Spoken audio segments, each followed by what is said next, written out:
Hi friends, Andhra Pradesh రాష్ట్రంలో ఉన్నటువంటి ప్రజలందరికీ ఒక ముఖ్య విన్నపము. గత కొన్ని రోజుల నుంచి ప్రతి ఒక్క ఫోన్కి IVR call survey phone calls వస్తున్నాయి.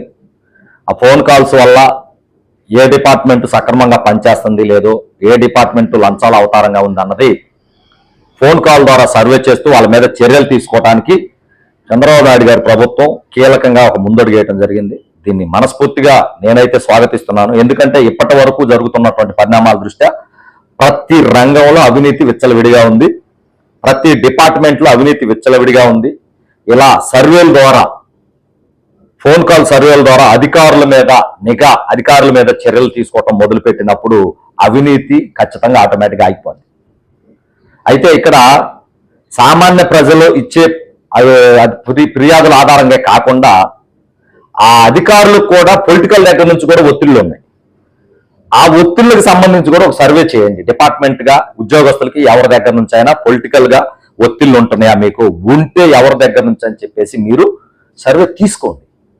దానివల్ల ప్రభుత్వ ఉద్యోగుల మీద రాజకీయ నాయకుల ఒత్తిడి తగ్గినప్పుడు వాళ్ళు ఇంకొంచెం ఫ్రీగా ఉద్యోగాలు చేయడానికి అవకాశం ఉంటుంది. ఇది ఖచ్చితంగా ప్రభుత్వం తీసుకోవాల్సినటువంటి నిర్ణయం. ఇప్పుడు తీసుకున్న ఈ నిర్ణయాన్ని మనస్ఫూర్తిగా నేను స్వాగతిస్తున్నాను.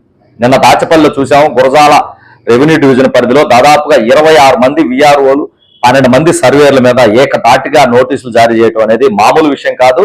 అసలు ఇలాంటి చర్యలు తీసుకోవడం స్టార్ట్ చేస్తే వాళ్ళొక్కరి మీద కాదు, అసలు డిపార్ట్మెంట్ లో ఉన్న ప్రతి ఒక్కరి మీద తీసుకోవచ్చు. ఎందుకంటే వారి మీద కంప్లైంట్లు వచ్చినాయి కాబట్టి చెప్పుకున్నారు. కంప్లైంట్ లేకుండా చాలా మంది ఉన్నారు. అసలు ఇందులో ఎట్టి పరిస్థితుల్లో రాజీ పడే ప్రసక్తి లేదు. ప్రతి డిపార్ట్మెంట్ లో ఈ అవినీతి అనేది వేళ్ళూనుకునిపోయింది.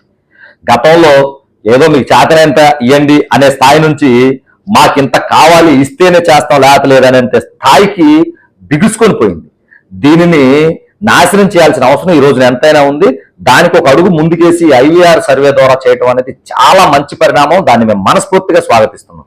అయితే అవినీతి ఉద్యోగస్తులను ఎంతైతే మనం శిక్షిస్తున్నామో, నిజాయితీ గల ఉద్యోగస్తులను కాపాడుకోవాల్సిన బాధ్యత కూడా ప్రభుత్వాల మీద ఉంది.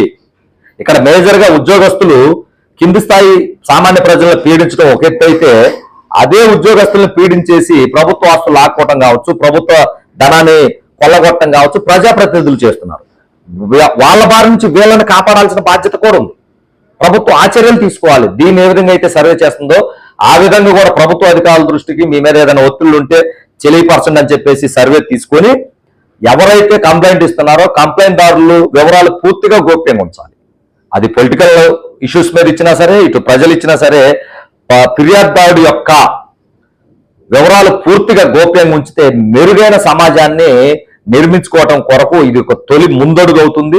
ఈ అడుగుని మనస్ఫూర్తిగా స్వాగతిస్తూ దీన్ని ఇలానే కంటిన్యూషన్ చేస్తూ, దీన్ని ఎక్కడా బ్రేక్ వేయకుండా కంటిన్యూషన్ గా చేస్తూ నేను సూచించినటువంటి యొక్క అంశాన్ని ప్రభుత్వం కనుక పరిగణలోకి తీసుకుంటే తొందరలోనే ఆంధ్రప్రదేశ్ రాష్ట్రం అవినీతి రహిత రాష్ట్రం అవుతుంది. సామాన్య ప్రజలందరూ సంతోషంగా జీవించే అవకాశం ఉంటుంది. కాబట్టి ఆ దిశగా ప్రయాణం చేయమని చెప్పేసి కూటమి ప్రభుత్వాన్ని వేడుకుంటూ జై జవాన్, జై కిసాన్, జై హింద్.